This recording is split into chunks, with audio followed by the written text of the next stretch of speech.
иң катлаулы сорауларга бергәләшеп җавап эзләрбез. Мин Айсылу Лерон сездән килгән хатларны укырмын. Психолог үз аңлатмасын бирер. Безгә кушылыгыз. Василия, килешерсең, безнең татар халкына хас түгел психологка йөрергә. Анда культура бармы бездә? Ничә уйлыйсың гомумән? Беләсең, Айсылу, мин дөресен генә әйткәндә, бу өлкәгә килеп кергәндә, чыннан да үземә дә шундый сорау бирә идем. Безнең татар халкы, татар кешесе психолог янына киләме? Үзенең эштә булган проблемаларын, эштә булган сорауларын гомумән кемгә дә булса сөйли аламы, юкмы? Һәм мин моның өчен дөрестән дә борчылган идем. Ләкин хәзер инде менә үземнең эшләү дәверендә аңлыйм, чөнки безнең кешеләребез, безнең кызларыбыз, хатын кызларыбыз һәм ир-атлар да шулай ук килергә әзер. Алар бүгенге көндә үзләренең эштә борчыган мәсьәләләрне үзләре генә хәл итеп калмыйча, кайдадыр дуслар белән генә, кайдадыр өйдә генә иптәш кызлар белән генә хәл итеп калмыйча, нәкъ менә белгеч янына килеп әйтә башладылар. Мин белән килешәм, әлбәттә психолог ярдәме кирәк, бик күп очракларда бөтен серләрне дә, бөтен проблеманы да якыннарыңа да, дусларыңа да сөйләп бетереп булмый. Шуңа күрә менә кайбер хатлар белән безнең серләшик төркеменә килеп эләгә бит инде. Шундый хатларның берсен әйдә укып китим мин хәзер. Һәм инде без син дөресрәге, инде берникадәр бәлки аңлатма бирәсең әлеге ситуациягә. Булай дип язган безнең бер тыңлаучыбыз. Ирләрегез әнисе белән хатыны арасында ничек алтын урталыкны таба? Әнисенә каршы барсын димим. Ләкин әнисе тавыш чыгарганда әзрәк кенә хатынны яклап берәр сүз әйтергә тиеш түгел микән әллә ул ирләр ди. Менә шундый хәтта монда бу язуда инде сизелә жан авазы. Ниндидер накипел, кем әйтерсең. Инде ахыр шиккә җитеп. Һәм иң кызыгы монда шушы хатка инде комментарийларда килгән 117 комментарий. Монда инде комментаторлар арасында кайнаналар белән киленнәр очрашып, кем өчен булырга тиешлеген ачыкларга тырышты ир кешенең, ләкин менә психолог буларак. Аның бит ниндидер дөрес позициясе булырга тиештер. Карайсыз шундый кызык. Безнең бар ир, безнең бар аның әнисе һәм аның хатыны. Сорау бирелгән ир мәсьәләсендә. Ир кемнең ягын якларга тиеш?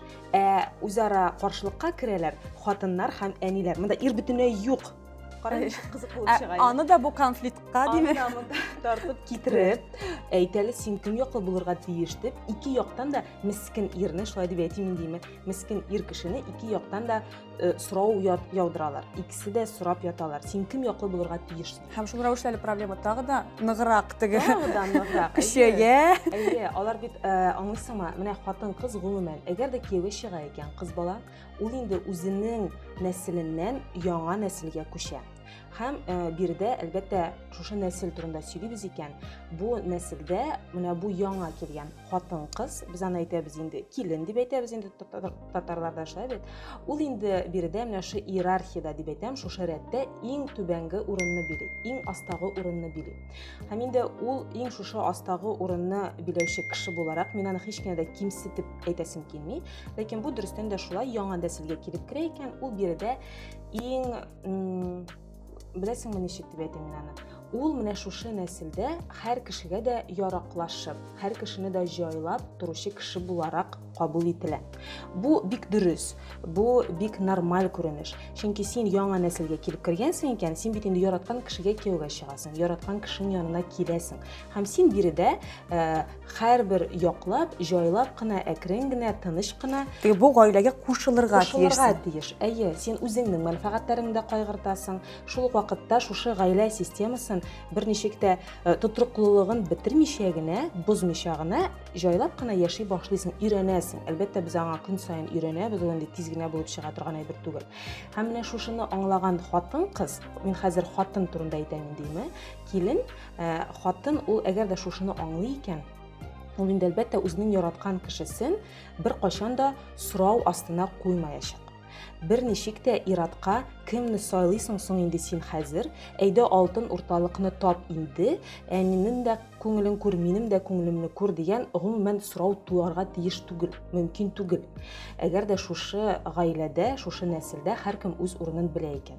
Иратка килгән вакытта, иратның моңа кадәр, өйләнгәнчегә кадәр, әлбәттә аның әнисе бар, ул аның иң якын кешесе, аны дөньяга тудырган кеше, һәм ират әнисе белән билгеле бер мөнәсәбәтләр төзүгән белән була инде. Соңыннан ул инде үзенә тагын хатынга ала шушы хатын кызны һәм моннан ул әнисе өчен дә җаваплылык тоеп яши һәм хатын өчен дә җаваплылык тоеп яши. Һәм менә монда без инде хәй килеп чыгабыз шундый чыннан да килен кайнана мөнәсәбәтләренә име. Бу ике хатын кызда җайлап кына, әкренләп кенә эш итсәләр, үзара мөнәсәбәтләрне җайласалар, иратны алар гомумән Катыштырырга тиеш түгел. Без берничек тә туктале, минем малаем, теге бездә бит инде шундый бер бар, малаем хатынына былай дип әйтте микән, яисә минем ирем әнисенә былай дип әйтте микән, аларның мөнәсәбәтләре ничек микән дип белергә тырышабыз. Биредә ират, килен һәм кайнананың үзара аралашуының төп предметы булырга тиеш түгел. Һәм инде тагын ничек ТЕЛЕНДӘ сорау әйтеп китәләр. Әз генә хатынны яклап бер сүз әйтергә тиеш түгел микән дип инде. Күз алдыгызга Менә конфликт бара, бәлки ул ират алдында бара торгандыр, ниндидер әйткәләшү. Менә ул ир кеше бу вакытта дәшмичә утырамы, карап, чыгып китәме? Яисә җиттеме сезгә дип әйтәме? Нәрсә эшли ул? Әйе, бездә бит инде сорау хатыннан килгән, шулай бит хатын кыздан килгән. Һәм инде без кабаттан шуны хәзер шуңа әйтеп китәсем килә, шуңа кайтам инде мин хәзер. Иратның ничек эшләргә тиешлеген ират үзе генә хәл итә ала. Biz хатын кызлар бер кайчанда менә син шушылай эшләргә тиеш, син булай эшләргә тиеш дип аңа әйтә алмыйбыз. Аңа әнисе дә әйтә алмый, һәм аңа хатыны да әйтә алмый. Ул аңа әйтә икән, күз алдыгызга китерегез бу иратка никадәр авыр. Чөнки ул әнисен дә якын күрә, әлбәттә име, һәм хатынын да якын күрә. Якын күрә дип кенә әйтмим, мин ярата икесен дә. Әгәр дә син иреңне яратасың икән, хөрмәт итәсең икән, син беренче чиратта аның үзенең эмоциональ халаты турында уйланырга тиеш шул ук вакытта. Син бит инде минем иремә начар булсын дип теләмисең. Әлбәттә яхшылык кына телибез без яраткан кешегә. Шуңа күрә иратны мондый сорау астына кую гомумән дөрес түгел дип әйтер идем мин. Гомумән Ярый, алайса булай дип карыйк. Менә ситуация шундый дип әйтгәндә, монда кайсыдыр як гаепсез. Монда бит барыбер икесе дә гаепле булырга мөмкин, ә кемдер киресенчә менә провокатор. Менә ничектер һаман шушыңа китерә, бу ызгыш талашка китерә.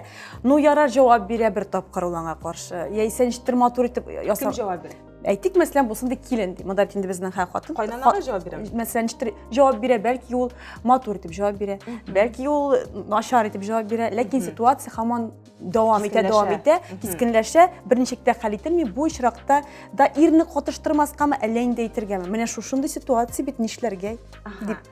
Менә кара, хатын гаилә системасына килеп керә, һәм ул үзенең мөнәсәбәтләрен төзи башлый ир белән, һәм шулай ук хатын үзенең мөнәсәбәтләрен төзи кайнана белән.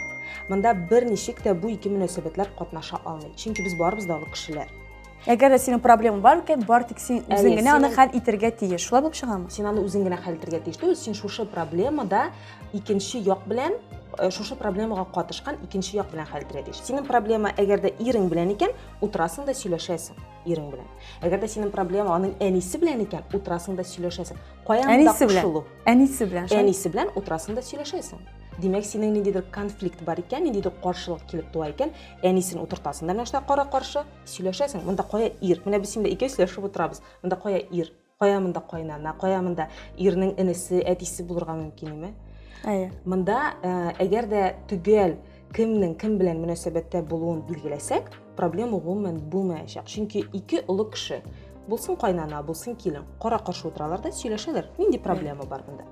Монда инде бу күбрәк хәтерләтә беләсеңме шундый ситуацияны, ике бала "Мин муенчыкны алды, әни ул мин муенчыкны алды" дип. Әйе, кызганычка каршы, менә кеше син дөрес әйтеп киттең Айсылу, бала позициясында булган вакытта без инде менә шушындый сораулар белән үзебезнең дә башыбызны катырабыз, башкаларның да башын катырабыз, чөнки монда нәкъ менә мин күрәм, бала позициясе бардыр кебек тоела. Ләкин минем әйтеп китәсем килә шунысына сызыклап. Без контекстны белмибез. Кызганычка каршы, менә бу кыска гына хатта без әлбәттә ниндидер фикер йөртә алабыз, ләкин тулы контекстны белмибез. Төрле ситуация булырга Төрле мөмкин. ситуация булырга мөмкин. Әйе, шуңа күрә бәлки менә син әйтеп киттең, чыннан да җан ачысы белән язылган хат. Бәлки инде анда айлар буе мәсәлән ире аның өйгә кайтмыйча йөридер. Бәлки ул балаларга акча бирми торгандыр, геләнисендә ятадыр. Анда төрле хәл булырга мөмкин. Нинди генә хәлләр юк. Шуңа күрә без бер кайчан да нәкъ менә шушы хатны контекстан аерып карый алмыйбыз, ләкин кечкенә генә ниндидер бер безгә билгеле булган Мәгълүматлардан эчендә чыгып, без әйтә алабыз. Ләкин һәрбер очракны аерым карарга кирәк. Чөнки тормышта төрле хәлләр була. Менә монда бер комментарий иреңә сабырлык дип кыска гына язылган. Һәм бәлки бу дөрес комментарийларның берседер. Беләсеңме, дөресен әйткәндә ир бит ул ир кешенең аның гомумән функциялары, аның эшләре бик күп бу тормышта. Ул минем әни ничек микән, хатын ничек микән, аларның үзара мөнәсәбәтләре ничек микән дип утыра торган вакыты да юк аларның. Аның алай дип утырып уйларга вакыты да. Утырырга тиеш тә түгел. Ират бит инде ул бар, бер аның башка эшләре бар, дөнья мәшәкатьләре бар. Ират ул дөресен әйткәндә сугышчы дип әйтәм. Сугышчы архетипы бар менә, психологиядә дә бар, ул безнең әкиятләрдә дә бар. Һәм ул билгеле бер яшьтә үзенең сугышчы булу вазифасын үти. Ул хәзер инде без сугышка әлбәттә иратларыбыз китми, ул сугыш мәсьәләсендә түгел, ләкин ул барыбер дөньяны. Менә хатын кызларына шушы вазифасын уйлап ана, безнең менә монда сугыш дип уйлыйлар. Безнең монда сугыш, әйдә якла, син бит анда сугышчы.